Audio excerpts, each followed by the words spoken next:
O que significa a palavra metafísica? A aula de hoje vai ser sobre a filosofia de Platão e o que ele tem a ver com a metafísica. Bem, pessoal, hoje o quadro está especial, bem organizado, bem bonitinho, esquematizado aqui para você entender a metafísica de Platão. Platão, ele foi o fundador justamente dessa área da filosofia que é a metafísica. Metafísica, do ponto de vista etimológico, é formado por duas palavras. Meta, que é um prefixo que indica algo que está para além de, e física, que seria a realidade material, a realidade física. Então a metafísica nada mais é do que tudo aquilo que a filosofia vai investigar e que está para além do natural, ou seja, aquilo que é sobrenatural.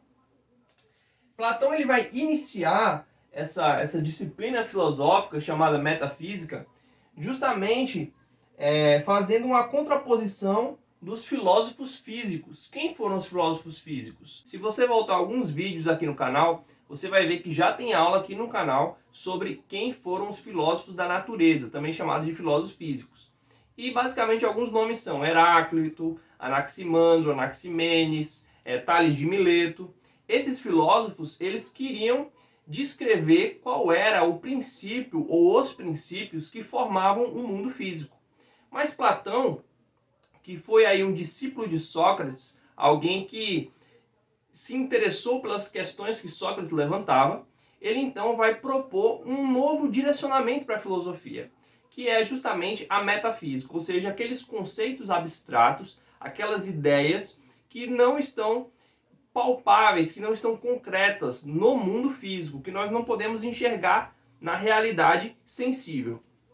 E a partir disso, Platão vai definir a sua filosofia, a sua metafísica, a partir de uma dicotomia ou de uma dualidade entre o mundo físico, o mundo material e o mundo metafísico, ou o mundo das essências, das formas, das ideias. Então, por exemplo, pessoal, dando um exemplo mais específico.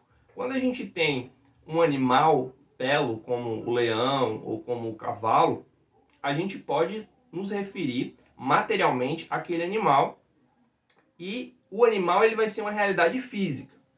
Mas quando a gente fala que esse animal é belo, que ele é bonito, a beleza em si, apesar de certa forma estar naquele ente, ela é algo que está para além do ente específico, porque o cavalo, ele é o cavalo, ele não é a beleza.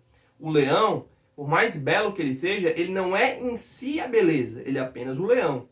Então, a beleza que está no leão, está no cavalo, mas que não é o cavalo e que não é o leão, na verdade ela é uma forma, uma essência, uma natureza metafísica. Ou seja, nós não podemos, através dos nossos sentidos, através da nossa visão, através da nossa audição, ver a beleza e ouvir a beleza. A gente pode ver coisas belas e podemos ouvir coisas belas, mas a beleza em si, que seria essa forma, esse conceito universal que explica por que coisas são belas e coisas não são belas, essa beleza em si, ela é impalpável, ela é abstrata.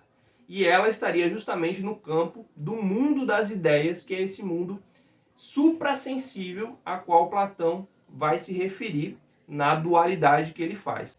É interessante notar que Platão ele vai se utilizar de conceitos que já vinham dos filósofos anteriores a Sócrates, como por exemplo o Anaximandro, que era um filósofo da natureza, e o Pitágoras, e vai pegar aqueles conceitos que ainda estavam bem rudimentares, que não estavam bem explicados e que estavam ainda muito voltados para o mundo físico, e ele vai tratar esses conceitos justamente nesse campo que ele vai chamar de campo metafísico, que é o campo das ideias. Então, do ponto de vista aqui do Anaximandro, o que Platão ele vai trazer da filosofia de Anaximandro? Ele vai trazer a ideia do apeiron. Por quê? Porque, segundo Platão, esse mundo das ideias, esse mundo das formas, ele possui uma hierarquia, certo? Dentro dessa hierarquia, você tem formas que são mais elevadas, ou seja, ideias, princípios que eles estão acima dos demais, e que eles são a base para os demais.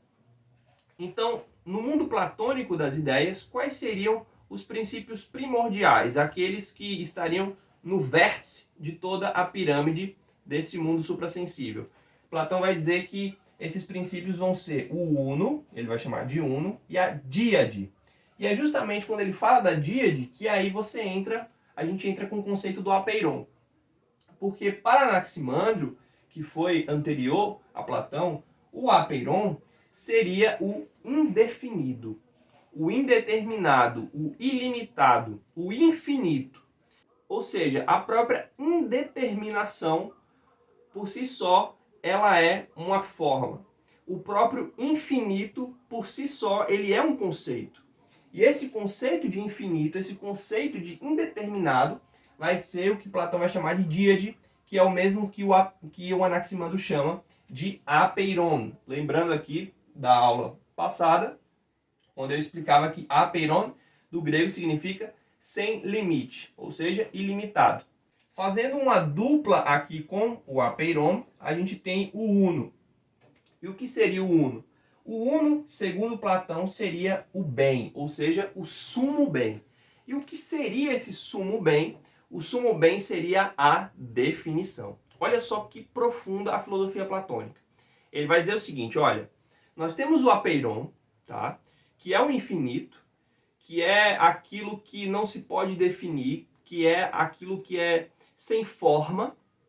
E a gente tem o bem, que é a definição do apeiron.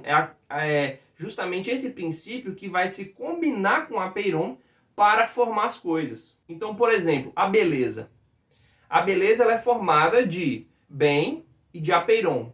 Como assim? Veja que a beleza ela está relacionada ao bem, segundo a filosofia de Platão.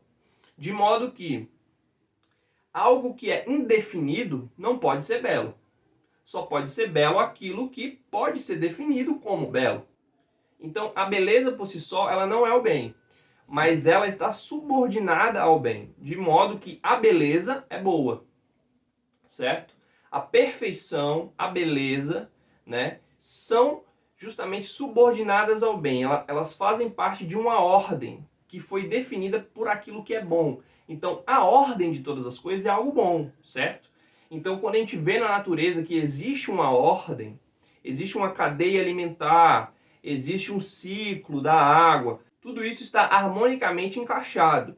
E esse encaixe, essa forma desse encaixe é justamente o bem, tá? Então, se por um lado você tem a indeterminação, o infinito, aquilo que cabe todas as coisas, mas que por si só não é nada, o bem vai ser aquilo que vai pegar essa possibilidade universal, porque o indefinido, o infinito, o ilimitado, ele é uma possibilidade de todas as coisas. E quando essa possibilidade se transforma em algo real, é justamente a partir do bem. Então é essa combinação entre bem e apeiron que vai se formar as formas, as ideias, os conceitos. E esses conceitos depois vão ser trazidos para o mundo físico. Através de quem?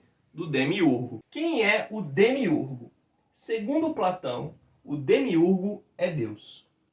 Ou seja, para Platão existe uma entidade pessoal, divina, boa e inteligente que faz a transição do mundo metafísico para o mundo físico. Então, se aqui no mundo metafísico você tem as ideias, os conceitos, as formas que são formadas justamente pelo Uno e pela Díade, Deus, que é o demiurgo, ele vai pegar todos esses conceitos, toda essa ordem, toda essa perfeição abstrata, essa perfeição que está para além do mundo sensível, e vai transformar ela justamente no mundo que nós conhecemos. Fazendo o quê? Infundindo ela na matéria. Então você tem aqui o conceito de substância, ou seja, de matéria, e o conceito de essência, o conceito de forma. Então olha só, quando você tem a matéria, a substância, água, você tem algo que é caótico, segundo Platão, que não possui ainda uma definição, que não possui uma forma. Mas aí o demiurgo, esse ente que ele chama de Deus vai justamente pegar o conceito, a natureza de rio, de mar, de oceano, de catarata, de cachoeira, e vai trazer esses conceitos e vai infundir na água, vai infundir na matéria líquida. E essa matéria líquida agora vai se transformar em algo ordenado. Vai se transformar então nos rios, nas cachoeiras, nos oceanos, nos mares, nos lagos, certo? Então, se por um lado você tem os elementos que fazem parte do mundo físico, a água, o ar, a terra, o fogo, você tem os conceitos, as ideias, as formas que vão transformar esses elementos em seres materiais físicos, né, palpáveis para o ser humano, que também é físico, mas que também possui uma forma ideal que vem desse mundo metafísico, que é justamente a alma, certo? Então Deus, que é o demiurgo, ele que vai fazer esse trabalho de pegar todas essas formas e infundir elas no mundo material. E o que significa essa palavra demiurgo? Do grego, demiurgos significa trabalhador do povo. Ou seja, demiurgo seria uma espécie de artesão, de arquiteto, que trabalharia para trazer ordem, para trazer justamente esse bem, essa harmonia perfeita, imutável, eterna, para o campo do mundo material, e dessa forma ele é chamado de trabalhador do povo, né? Demos significa povo. Por quê? Porque o povo então significa quem? Significa o mundo material. Então o demiurgo ele está trabalhando a favor do mundo material, transformando ele em uma harmonia, transformando ele em uma imagem do mundo superior. Então, quais seriam os exemplos das coisas físicas? Seriam os próprios homens, os animais, as plantas, os metais, os líquidos, o próprio tempo. Ou seja, o tempo, ele acontece no movimento. O movimento é que determina o tempo. E o movimento só existe aqui, no mundo físico. Porque no mundo metafísico, a gente está no domínio da eternidade. Então, por exemplo, a forma de Dó, da nota Dó, ou a forma do número 1, ou a forma de um quadrado, eles estão justamente no campo do abstrato. Você pode ouvir uma nota Dó, mas a nota Dó, ela tem uma essência que é abstrata, que você não consegue ver e que você não consegue ouvir, mas que você consegue perceber quando essa nota está plasmada no som, que é o quê? Uma propagação do ar, que é um meio físico, certo? Então, esses conceitos, eles são imutáveis. O número 1 sempre vai continuar sendo o número 1, e nele não há variação, ele é sempre 1.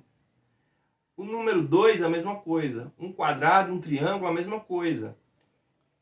A nota musical, o dó, o ré, a mesma coisa. Então são sempre conceitos abstratos, formas ideais que são fixas, que não mudam, são eternas. Por isso elas não possuem movimento, elas não mudam.